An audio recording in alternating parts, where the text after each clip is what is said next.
Look who's here. Earlier than normal, Judge Andrew Napolitano is with us. All right, Judge. I'm not going to conflate two issues. I'm going to keep them separate. Okay. The President wants to go around Congress on the United Nations on the Palestinian question.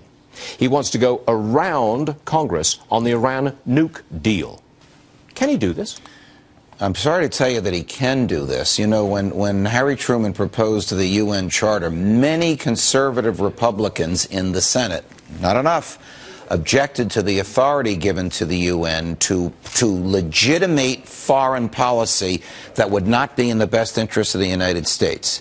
And presidents have continued to do that. George H.W. Bush, for example, got permission from the UN to invade Kuwait in order to rid it of the Iraqis who had invaded. A year before, he sought a declaration of war or a declaration for hostilities from the United States Congress. There, unfortunately, is precedent for this. But to give you a little bit of comfort, if this becomes enormously unpopular, 2/3 of both houses of Congress under the Constitution can do almost anything when it comes to restraining the president's hand. That's a supermajority, right, but it might actually be achievable because Monica speaks of the wildness in the Democratic Party. There are some sane heads in the Democratic Party when it comes to foreign policy. They would have to join the Republicans and exceed 67 in the Senate. Well, I'm thinking particularly in terms of the Iran nuke deal. They get to keep 6,000 centrifuges. That's the latest report.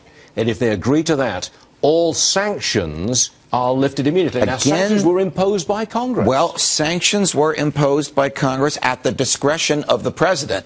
Not this president, but at the discretion of the president. So, again, it would take 2/3 of Congress to remove the president's discretion. I say 2/3 because he would surely veto. But you could get that. If it is such an unpopular deal and it raises the threat of an Iranian nuke on a relatively short-term basis. If you can get the 2/3, that's a political judgment. If you can get the 2/3 in both houses, that alleviates your concern that the president is going rogue, so to speak. Yeah. In terms of recognition of a Palestinian state, he can do that alone by his ambassador. Okay, you said enough, Judge, but I've got one more issue for you.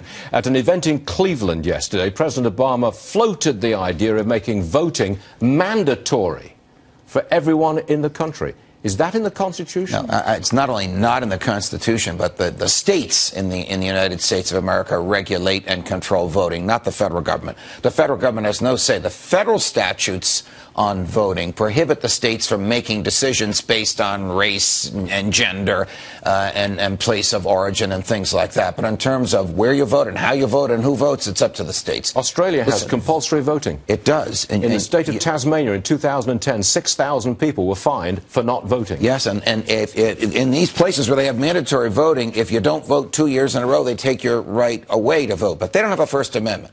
The First Amendment guarantees the freedom of speech. Voting is speech. The corollary to the freedom of speech is the right to remain silent.